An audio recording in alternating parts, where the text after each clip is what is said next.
Is there a rivalry brewing between Angel Reese and Kiki Iriafen? Every time these two ladies face off, there seems to be some bad blood in the air. There seems to be some tension between the two. Those two faced off in USA camp. Kiki Iriafen taking it right to Angel Reese's chest, knocking her over. Yesterday, they went head-to-head in the preseason. Kiki Iriafen saying, "Get that weak stuff." The crowd wasn't cheering. They were turning her name into a chant with an edge.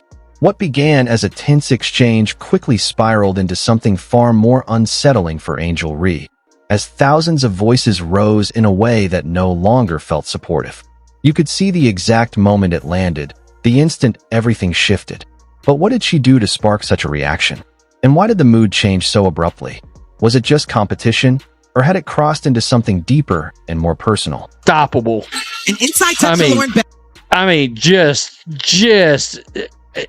Just dominant. Grabs that board. Look at that. My God. Seriously. Inside from Kiki. Wow.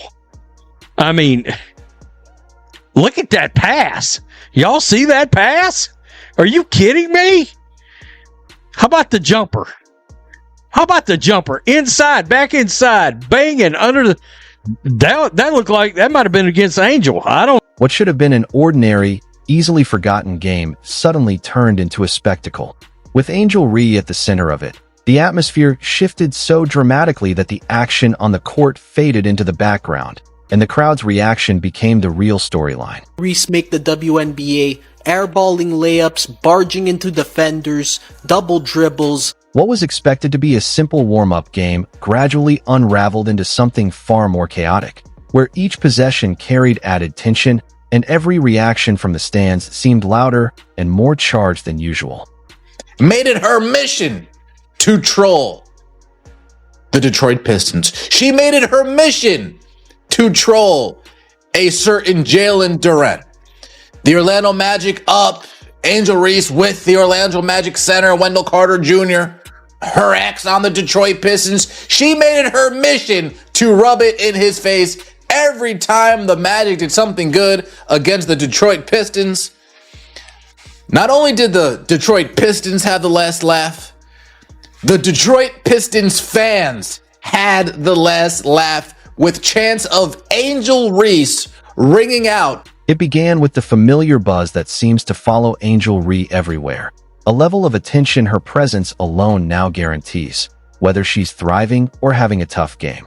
Lately, though, that conversation has been drifting in a direction she likely isn't too comfortable with. The problem with Angel Reese is this is what I told y'all about. She's playing outside of the confines of her body. Should I say, and I agree with that decision. She doesn't need to do this on this Atlanta Dream Team. Play within the confines of your talent.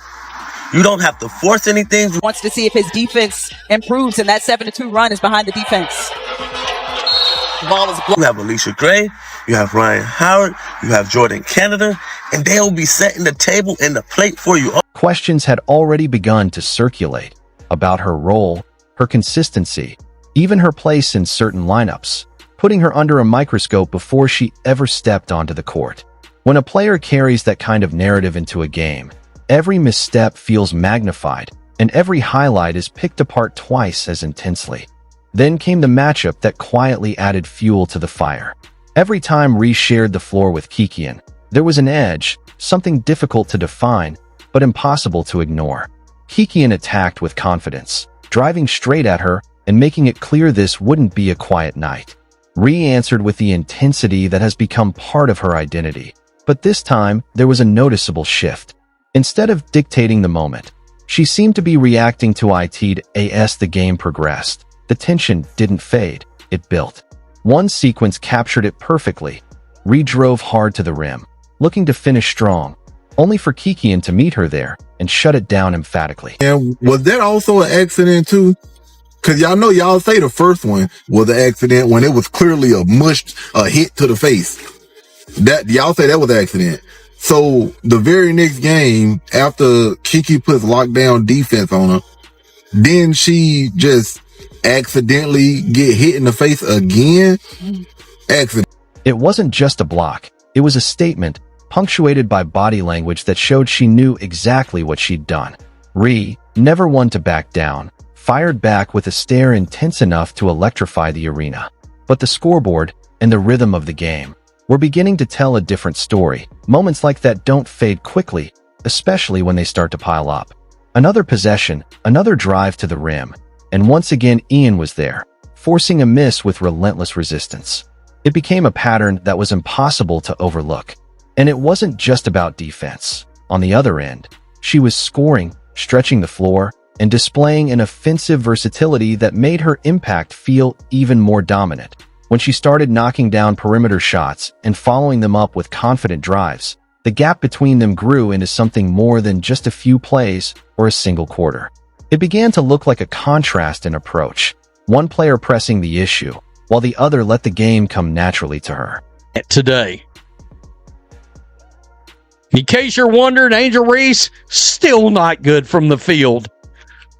3 for 7, 10 points.